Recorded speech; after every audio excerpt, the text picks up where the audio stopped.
Today, we're going to be reacting to an article that came out from The Athletic. They have us at third in the division with 9.5 projected wins. So the over would be 10, which would be one win less than last season. I just don't understand how anybody could see the Chargers going backwards, putting the Broncos and the Chiefs ahead of us.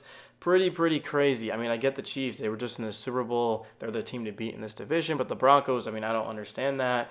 But let the NFL sleep on the Chargers because for us fans, we know that the two biggest needs this offseason were addressed. Of course, the right guard position, Zion Johnson, well, he ends up moving into center, and then you go get Mekhi Becton and then Bradley Bozeman from center to left guard. So the interior is going to be much better. Andre James is also there.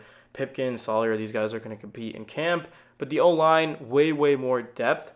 And then the skill position, Mike Williams is back. At tight end, Oronde Gadsden the second, best tight end in Syracuse history. What about going out there and getting Trey Harris and then Amarian Hampton in the first round and Najee Harris in free agency? The only running back in the NFL the last, 4 seasons that's gone over 1,000 yards rushing. He's Mr. Consistent and Mr. Durable. Najee's been extremely available. That's going to be the biggest thing for the Chargers is J.K. Dobbins and Gus Edwards both got injured. I mean, they were minimum guys, so that's kind of the thing. If you want to get these top guys, first-round pick, and paying up in free agency. The offense is so much better than it was last season. Even though the Chargers did win 11 games, and I thought Herbert played the best football of his career, I never saw the Chargers as a Super Bowl contender. They were just more of a pretender, a team that beat up on bad teams. That, yeah, they don't get me wrong, they were in those games against the Chiefs. They did beat the Broncos twice. They competed. They also did beat the Bengals, but at the end of the day, it wasn't an elite football team, and the reason for that was they weren't able to score. They weren't able to run the ball. The offensive line wasn't that great. Guys dropped the ball, or they just simply didn't get open. That's all going to change. I think the Chargers go from an 11-win team to they might win 12 or 13 games. Not saying they're going to win 15 games, but on paper, they look a lot better than they were last season. And you can never count out Jim Harbaugh and his staff, of course, with Greg Roman and Jesse Minter.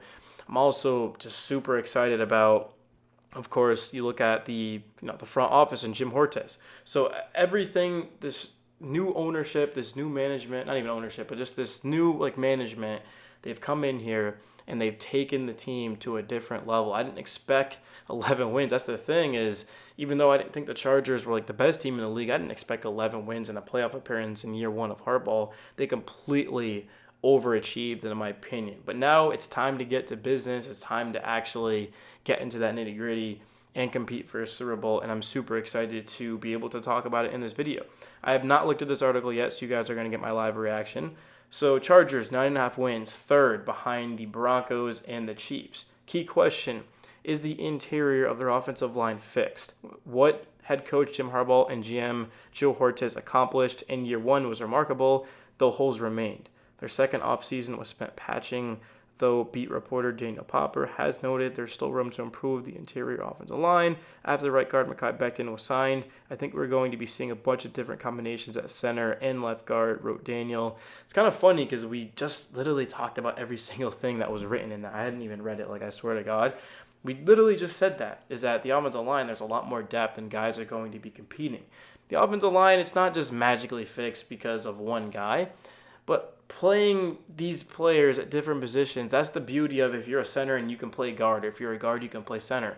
You're more versatile, and teams can utilize you more. For all we know, Zion Johnson might be an all-pro type of center. Who really knows at the end of the day? He wasn't the best right guard, but it doesn't, or left guard. Zion was actually playing left guard. That doesn't mean that he's all of a sudden just going to be bad at center because he wasn't the best left guard in the world. So that's kind of the thing there. Is something to keep a note on. The second thing that they wrote is positional watch, and that's receiver. Outside of Ladd McConkey, Chargers receivers offered little for Justin Herbert. Just to give my own thoughts. So Quentin Johnson dealt with drop issues, wasn't able to really separate down in the red zone on the goal line. Not even on the goal line, he was great because of his size, but he also caught a lot of deep touchdown passes. But he wasn't able to hold on to the ball. He had a big drop against the Texans, which is nothing new. And overall, he just wasn't really separating. So I'm hoping that Johnston can take that next leap and can hit his potential. Because at the end of the day, he was a first-round pick, and he did have a lot of promise. He just needs to reach it. And when you have Herbert, he's going to throw you a lot of good footballs right on the money, tight spiral with a lot of velocity, and you've got to be able to bring it in. There's really no excuse not to. That's what happens when your number 2 receiver is Quentin Johnston, right on cue. Determined to change that in 2025, the Chargers drafted 2 receivers, contested catch winner Trey Harris in the second round, and clear out option Keandre Lambert-Smith 3 rounds later. I honestly completely forgot to mention Lambert-Smith. I think he's got a lot of promise. The thing with Harris is he's not like the typical second round receiver who has like a ton of upside. I think he's just a safe player. And that's what the Chargers need. I think he's a guy that like I know is going to be good and that's going to make plays and that can go up and get it. I just don't know the ceiling. He's not the most athletic guy in the world.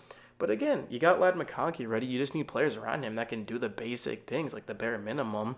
So, and yeah, I'm excited. And you also look at the rest of this. So yeah, re-signing Mike Williams to play the X, of course, on the outside. Speaking of just go up and catch a football, that's literally Mike Williams.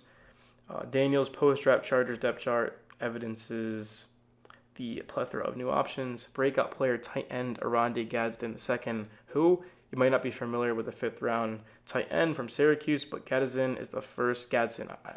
His name is like so easy to say, but I say it wrong. Gadsden is the first rookie to make me break my rule book against listing rookies as breakout players. The hype is just too much. I really think he's going to ascend quickly, said OC Greg Roman. Gadsden is looking like a genuine playmaker for Herbert and the Chargers passing game. Wrote Daniel, who has repeatedly listed Gadsden as a standout in spring practices due to his ability to win at all 3 levels. That is pretty insane. This is my first time seeing that quote from Greg Roman. This has been talked about all summer from the Chargers, is how good this rookie tight end is. I'm not sure how many reps he's actually going to play, but I have a feeling it's going to be a lot. Because the issue for the Chargers, at least in offense right now, is actually the tight end position. Like, I get they went out there and they got Tyler Conklin, and Will Disley still here. He had a breakout year receiving last year. But they need an explosive, dynamic playmaker that can win his one-on-ones and that can catch the ball and create after the catch. And they just haven't really had that. Like, the last good Chargers tight end was Antonio Gates. Like, they just really haven't had someone like that. And you look at a team like the Colts as well. They get Tyler Warren. I know it was a first-round pick versus a fifth-round pick. But these playmaking tight ends are just so important. I mean, Brock Bowers is, I called him a generational talent, and man, was I right. He literally broke a lot of rookie records. I'm not saying that Gadsden's going to beat Brock Bowers, but just his impact, it can't be understated, and I'm excited too. The Chargers have a lot more weapons for Herbert to work with. They looked closely at the film versus the Texans and realized that they just didn't have enough for their franchise quarterback to work with. So they made some adjustments. And we actually haven't talked about the defense at all, which I think is fine. I normally do talk a lot about the defense because it's the better unit of these two sides. But we're starting to get pretty close. I think these two teams are evenly matched at this point. The defense was number 1 in terms of scoring. They gave up the fewest points. The offense with all these weapons and better blocking, that was the thing. If Herbert is better protected, I think the Chargers have a really good chance to win the AFC. At least the division.